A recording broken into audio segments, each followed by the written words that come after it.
여러분 반갑습니다. 오늘은 말씀의 제목이 성도답게 생활하라입니다.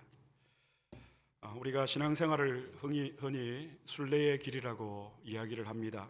그러면 우리가 걸어가고 있는 이 순례의 목적지는 어디일까요?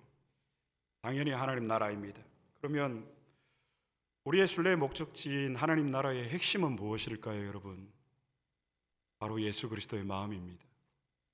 우리가 이 예수 그리스도의 그 마음 하나 얻기 위해서 이 순례의 길을 달려가고 있습니다. 예수 그리스도의 마음이 우리 안에 들어오게 되면 우리는 영생을 소유하게 됩니다. 영원한 생명이죠. 여러분, 영생이란 시간의 영원성이 아니라 영원한 시간 속에 내가 들어가 있는 상태를 말합니다. 이것이 곧 영생입니다. 그러므로 우리에게는 이 지금 현재의 삶이 곧 영생의 삶인 것입니다. 심고 거두는 것은 자연의 법칙입니다. 그런데 이 심고 거두는 것은 자연의 법칙뿐 아니라 믿음의 법칙이고 하나님의 법칙입니다. 사람은 심은 대로 그 심은 것을 거둡니다. 많이 심으면 많이 거두고 적게 심으면 당연히 적게 거둡니다. 또 좋은 것을 심으면 좋은 것을 거두고 나쁜 것을 심으면 나쁜 것을 거둡니다. 이처럼 심는 것과 거두는 것 사이에는 분명한 인과관계가 존재합니다. 심는 대로 거두는 것은 자연의 법칙 이전에 믿음의 법칙이고 하나님의 법칙입니다. 하나님의 법칙이라는 말의 의미는 여러분, 우리가 심고 거두는 것은 하나님의 심판이라는 의미입니다. 그래서 하나님의 법칙은 하나님의 심판입니다. 그래서 우리는 여러분 항상 하나님의 심판을 기억하면서 좋은 것을 심어야 됩니다. 우리 속담에 콩 심은 데 콩 나고 팥 심은 데 팥 난다라는 이야기가 있습니다. 갈라디아서 6장에 보면 육체를 위하여 심는 자는 썩을 것을 거두고 성령을 위하여 심는 자는 영생을 거둔다고 했습니다. 육체를 위하여 심는다라는 그 의미는 무엇일까요? 우리가 무엇을 심었을 때 썩어질 것을 거두게 되죠, 여러분. 자기를 위하여 심는 것이 육체를 위하여 심는 것입니다. 성령으로 심는 것은 무엇일까요? 영생을 얻기 위해서 우리가 성령으로 심어야 하는데 성령으로 심는다라는 이 말의 의미는 무엇일까요, 여러분? 주님을 위해서 심는 것입니다. 지난 한 주 주님을 위해서 우리는 무엇을 심었습니까? 그러므로 우리는 육체가 아니라 성령으로 심어야 될 줄 믿습니다. 우리가 예수를 믿고 여러분 우리가 예수를 따라가고 예수의 삶을 그렇게 우리는 영생을 얻는 단계로 나아갑니다. 그러나 우리가 여러분 무기력해지는 이유는 무엇 때문입니까? 두려움 때문입니다. 그런데 우리가 예수를 믿는 순간 이 영생을 우리가 얻게 되면 죽음에 대한 두려움은 사라지게 됩니다. 초대교회 우리의 신앙의 선배들이 죽음 앞에서 당당했던 비결입니다. 오늘 말씀을 통해서 영생을 얻은 성도답게 우리가 생활하기 위해서 복음에 합당하게 살아가는 저와 여러분이 되기를 바랍니다. 먼저 본문의 말씀을 다시 한번 다 같이 봉독하도록 하겠습니다. 빌립보서 1장 27절의 말씀입니다. 함께 봉독하시겠습니다. 오직 너희는 그리스도의 복음에 합당하게 생활하라. 이는 내가 너희에게 가보나 떠나 있으나 너희가 한 마음으로 서서 한 뜻으로 복음의 신앙을 위하여 협력하는 것과 여기에 보면 바울의 첫 마디가 아주 강렬합니다. 너희는 그리스도의 복음에 합당하게 생활하라. 복음에 합당하게 생활하라고 했을 때 성경에 보면 여러분 한번 여러분이 가지고 있는 성경을 한번 보시기를 바랍니다. 생활하라는 이 단어 앞에 보면 숫자가 하나 표시되어 있습니다. 좋은 성경에는 표시가 되어 있습니다. 3이라는 숫자가 표시되어 있는 성경을 가지고 계신 분이 있습니까? 주석 성경에 보면 그리스도의 복음에 합당하게 생활하라라고 기록되어 있는 이 생활하다 앞에 숫자 3이 표시되어 있습니다. 이것을 풋노트, 각주라고 합니다. 성경 맨 아래에 해석이 되어 있죠. 그러면 생활하라 이 말의 정확한 의미가 무엇인지 이 풋노트를 보면 이렇게 기록이 되어 있습니다. 또는 시민 노릇, 그런 성경을 가지고 계신 분이 있습니까? 자, 그러니까 여러분 복음에 합당하게 생활하라는 말을 각주로 성경적인 원어로 적용하면 이렇게 됩니다. 오직 너희는 그리스도의 복음에 합당하게 시민 노릇하라입니다. 이해가 되십니까? 갑자기 웬 시민 노릇? 여기에는 이유가 있습니다, 여러분. 여기에 나오는 생활하라는 이 단어의 헬라어 단어는 폴리디오마이입니다. 이 단어를 조사해 보니까 이 폴리디오마이는 여러분 정치하다, 시민이 되다라는 뜻을 가지고 있습니다. 어떤 단어가요? 생활하다라는 단어가. 그래서 우리가 한글 성경만 봤을 는 문자적으로 해석을 하면 조금 모호한 구절들이 많이 있는 이유이기도 합니다. 자, 폴리디오마의 정치하다, 시민이 되다라는 뜻입니다. 꼭 기억을 하시고요. 여러분, 정치가 좋은 것입니까? 나쁜 것입니까? 우리가 보통 정치하면 거부 반응이 먼저 생기죠. 부정적인 이미지가 더 강합니다. 왜냐하면 정치인들이 정치는 하지 않고 국민들 생각하지 않고, 물론 다 그런 것은 아니지만 이 정치인들이 자신의 이익을 위해서 이 권력을 잘못 사용했기 때문에 정치라는 말이 나오면 저부터도 여러분 거부 반응이 생기는 것이 당연합니다. 그러나 정치라는 용어 자체는 여러분 우리에게 굉장히 중요하고 또 우리에게 꼭 필요한 것입니다. 이 정치의 이 정은 바를 정자입니다. 그리고 치는 다스릴 치입니다. 그러니까 이 정치라는 말을 풀어서 이야기를 하면 바르게 다스리는 것, 이것이 정치입니다. 그러므로 복음에 합당하게 생활하라는 이 사도 바울의 빌립보 교인들을 향한 권면은 풀어서 설명을 하면 복음에 합당하게 정치하라는 말입니다. 여기는 매우 중요한 요소가 담겨 있습니다. 우리가 지금 미국에서 살아가지만 한국이든 미국이든 우리는 한국가에 소속이 되어서 일원이 되어서 살아갑니다. 그런데 여러분, 국민의 권리 중에 가장 중요한 권리가 무엇이죠? 참정권입니다. 선거권이라고 이야기를 하죠. 국가에서 우리 시민들은 선거를 통해서 정치에 참여를 합니다. 오늘 본문 빌립보서의 배경이 되는 고대 사회에서도 그랬습니다. 그리스 아테네에서는 여러분 직접 민주주의가 발달하였습니다. 영화에 보면 가끔 그런 장면이 나오는데 사람들이 넓은 광장에 모여서 그들 스스로 자신들의 운명을 결정을 합니다. 그런 모습을 본 적이 있는지 모르겠지만 토론을 하고 정책의 방향을 결정을 하고 전쟁을 할 것인가 전쟁을 하지 말 것인가 이런 결정들을 합니다. 우리가 여러분 도시국가에서 산다고 하는 것은 나만의 운명이 아니라 공동체의 운명을 시민들이 주체적으로 결정하고 살아가는 것을 의미합니다. 그러므로 여기에 오늘 본문에 그리스도의 복음에 합당하게 생활하는 이 말에는 그런 의미가 담겨 있습니다. 꼭 국가를 위해서 적극적으로 정치에 동참하고 나 한 사람 개인의 삶이 아니라 다른 이들과 함께하는 삶에 관심을 우리가 가져야 하는 것처럼 그리스도의 복음에 합당하게 생활하는 것은 하나님의 통치 속에, 예수 그리스도의 통치 속에 내가 적극적으로 뛰어들어가서 책임 있는 존재로 살아가는 것이 바로 그리스도의 복음에 합당하게 생활하는 것입니다. 그리스도의 복음에 합당하게 정치하라. 그리스도의 복음에 합당하게 시민 노릇하라. 그러면 여러분, 예수님이 살았던 세상의 지배 권력은 누구였습니까? 로마 제국이었습니다. 그런데 예수님은 이 로마 제국에 맞서서 어떤 나라를 이야기하셨습니까? 하나님 나라를 전파하셨습니다. 당시의 사람들은 이 로마 제국 속에 살고 있었지만 예수님을 통해서 새롭게 펼쳐진 세상은 하나님 나라였고, 그렇게 볼 때에 여러분 그리스도의 복음에 합당하게 생활하라고 하는 것은 로마 제국의 논리에 따라서 살아가는 것이 아니고 하나님 나라의 논리에 따라서 살아감을 의미한다라는 것입니다. 세상 나라의 논리는 무엇입니까? 힘의 논리입니다. 자본주의 세상에서 돈이 곧 힘입니다. 힘 있는 사람이 힘 없는 사람을 지배하는 것이 이 세상입니다. 가진 자가 가지지 못한 자를 지배하는 것이 이 세상의 논리입니다. 그런데 우리 예수님은 하나님 나라의 원리, 논리에 대해서 이렇게 가르쳐 주셨습니다. 성경을 찾아보겠습니다. 마가복음 10장 44절입니다. 마가복음 10장 44절 다 같이 봉독하시겠습니다. 너희 중에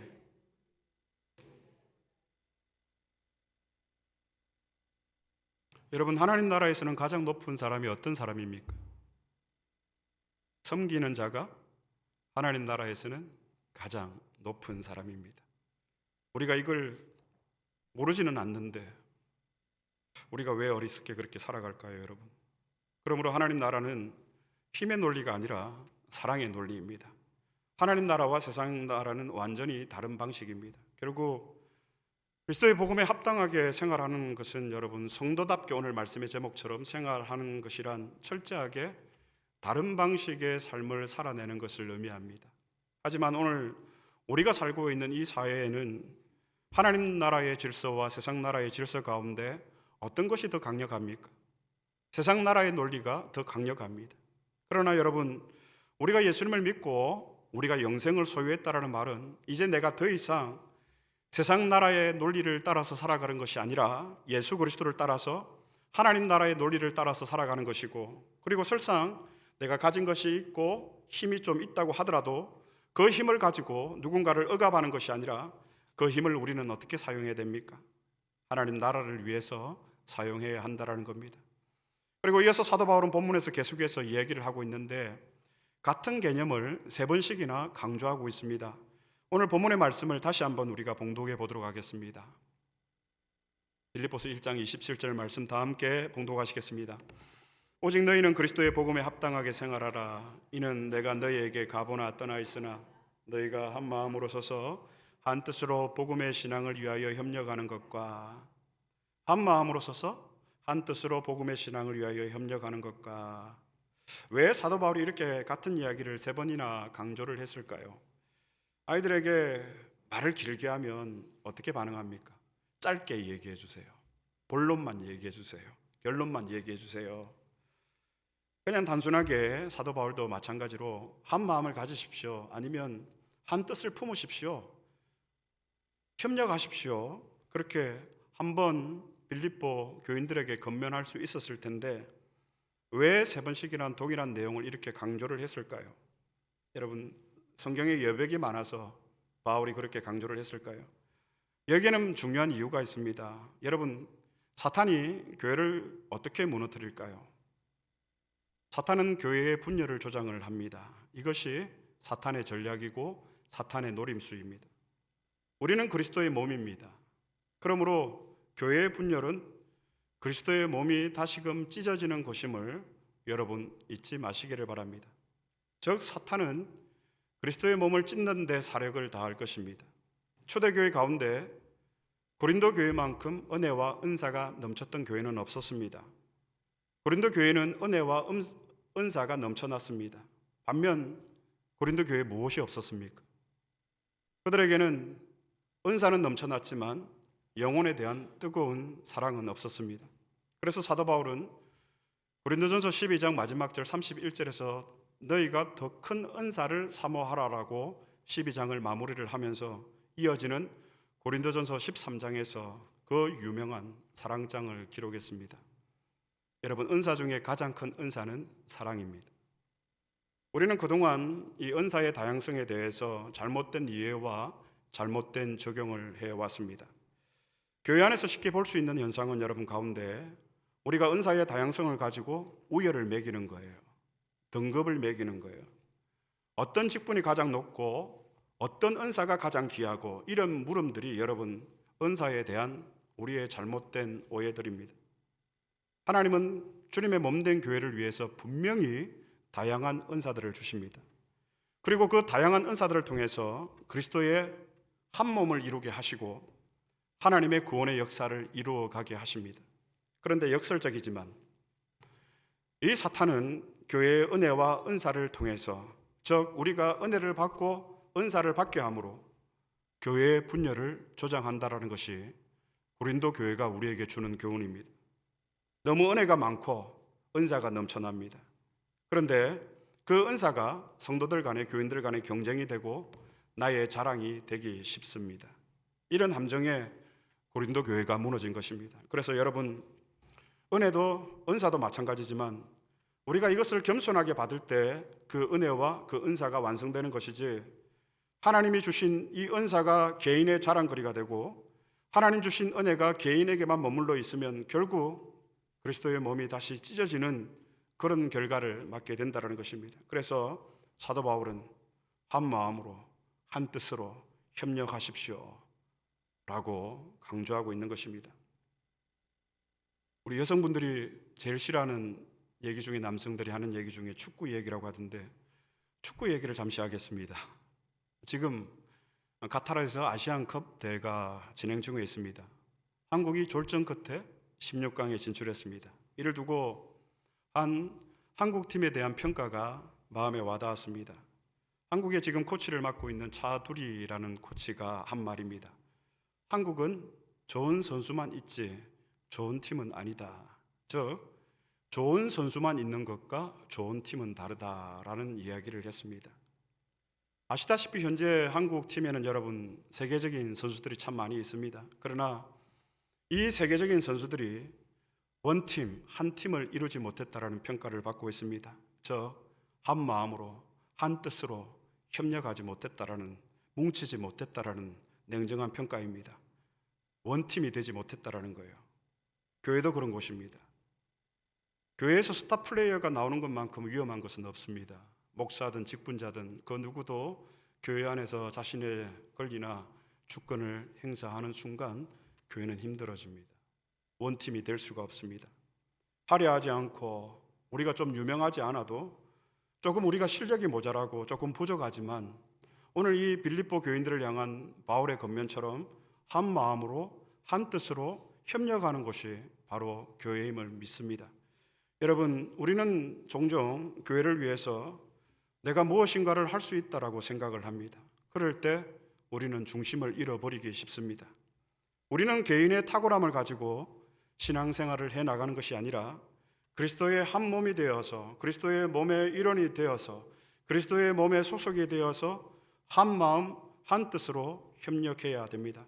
왜냐하면 우리의 행함 그 자체가 어떨 때는 나를 강하게 만드는 수단이 될 때가 있고, 그리고 그런 마음은 언제나 특히 한국 사람들 아무것도 아닌 거 가지고 경쟁을 하게 되고 그런 경쟁심이 생겨나게 되고 이런 것들이 나중에는 아무것도 아닌 작은 문제가 분쟁의 원인이 되기도 한다는 것입니다. 그러므로 그리스도의 복음에 합당하게 생활하는 것은, 성도답게 생활하는 것은, 우리가 하나님 안에서 산다라고 하는 것은 끝없이 나 자신의 이름을 지어가는 싸움입니다. 여러분, 이 땅에서 우리가 남겨야 할 것은 예수 그리스도뿐임을 믿습니다. 그래서 우리의 이름은 잊혀져야 합니다. 정진규라는 이름이 여러분에게 이 세상에서 잊혀져야 한다라는 말입니다. 그래서 그리스도만 존귀케 되어지는 것이 우리가 이 땅 가운데서 하나님의 교회로 살아가는 궁극적인 이유입니다. 그럴 때 하나님께서 우리의 이름을 하늘의 별과 같이 새겨주시는 거예요. 여러분, 천국 가면 주님을 위해서 한 것들만 남는다고 합니다. 정말 이 말에 저는 100% 아니 1000% 공감을 합니다. 그런데 여러분, 그리스도의 복음에 합당하게 생활하는 것이 쉽습니까? 어렵습니까?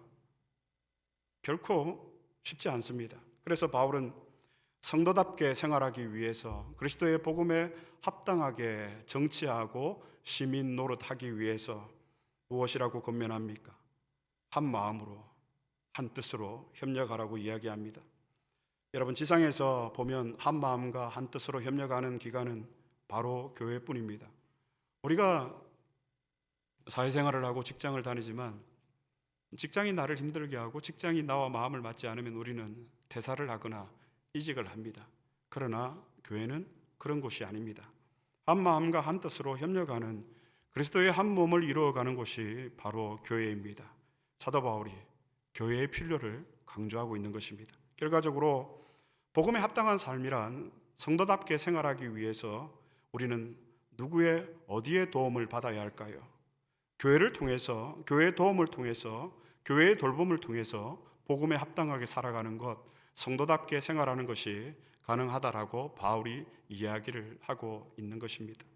요한복음에는 예수님을 세상의 빛으로 표현하고 있습니다. 예수님이 세상의 빛으로 오셨습니다. 그러나 세상이 이 빛을 환영했습니까? 거부했습니까? 환영하지 않았습니다. 그렇듯 하나님 나라가 세상의 나라 속으로 들어오고 할 때에 세상 나라가 하나님의 나라에 대해서 강렬하게 저항하는 것은 너무나도 당연한 일입니다. 전도가 어렵습니까? 쉽습니까? 어렵습니다. 그래서 마지막으로 사도 바울은 빌립보서 1장 29절에서 이렇게 권면하고 있습니다. 다 함께 봉독하시겠습니다. 그리스도를 위하여 너에게 은혜를 주신 것은 다만 그를 믿을 뿐 아니라 또한 그를 위하여 고난도 받게 하려 하심이라. 아멘. 그리스도를 위하여 너에게 은혜를 주신 것은 다만 그를 믿을 뿐 아니라 또한 그를 위하여 고난도 받게 하려 하심이라. 하나님이 여러분 우리에게 영생을 주시고 지금까지 이 땅에서 살아갈 수 있는 모든 것들을 풍성하게 은혜로 내려주셨습니다. 그렇게 은혜를 주신 까닭이 무엇이죠, 여러분? 그리스도를 위하여서 너희에게 은혜를 주신 까닭은 그를 위하여 무엇도 받게 하려 하심이라, 고난도 받게 하려 하심이라. 사랑하는 여러분, 우리가 성도답게 생활하려면 고난을 받고 바울처럼 감옥에 갈 수도 있습니다. 새로움은 여러분 언제나 아픔을 동반하는 것 같습니다. 그런데 우리는 다른 사람은 아파해도 내가 아픈 것은 바라지 않습니다. 거기에는 세상이 하나님 나라로 세워지는 것을, 그리고 주님의 몸된 교회가 새로워지는 것을 원하지 않는 마음이 우리 안에 깊이 뿌리 내려 있기 때문은 아닌지, 대가를 지불하지 않으면서 우리는 하나님 나라가 오기를 기대합니다. 대가를 우리는 지불하지 않으면서 성도답게 우리는 생활할 수 없습니다. 우리가 사는 세상에 여러분, 악이 번창하고 악이 번성하는 까닭은 무엇입니까? 악한 사람이 많기 때문이 아니라 선한 사람들이 침묵하기 때문에 악이 번성하는 것입니다. 성도답게 생활하시기를 바랍니다. 성도답게 시민 노릇하시기 바랍니다. 성도답게 정치하시기 바랍니다. 그리스도의 복음에 합당하게 살아가시기를 바랍니다. 주님의 몸된 교회를 위해서 한 마음과 한 뜻으로 협력하시기를 바랍니다. 말씀을 맺겠습니다. 우리가 성도답게 생활하시기 바랍니다. 성도답게 복음에 합당하게 적극적으로 바를 정 다스릴 치 정치하시기 바랍니다. 먼저 자신을 하나님의 말씀으로 점검하시기를 바랍니다. 자신을 바르게 다스려 정치하시기를 바랍니다. 다른 사람 향해서 정치할 생각하지 마시고 나 자신부터 하나님의 말씀으로 바르게 정치해 나가시기 바랍니다. 그래서 우리의 모습과 우리의 말과 행동에서 하나님 나라가 보여지게 되기를 축복합니다. 무엇보다도 한 마음이 되시기를 바랍니다. 주님의 몸된 교회를 위해서 한 마음 한 뜻으로 협력하시기 바랍니다. 이것이 곧 성도의 모임인 교회입니다. 주님의 몸된 교회입니다. 개인의 헌신, 개인의 은사, 개인의 희생을 자랑하는 교회가 아닌 오직 그리스도의 복음을 자랑하는, 복음에 합당하게 생활하는 저와 여러분이 될 수 있기를 그리스도의 이름으로 축복합니다.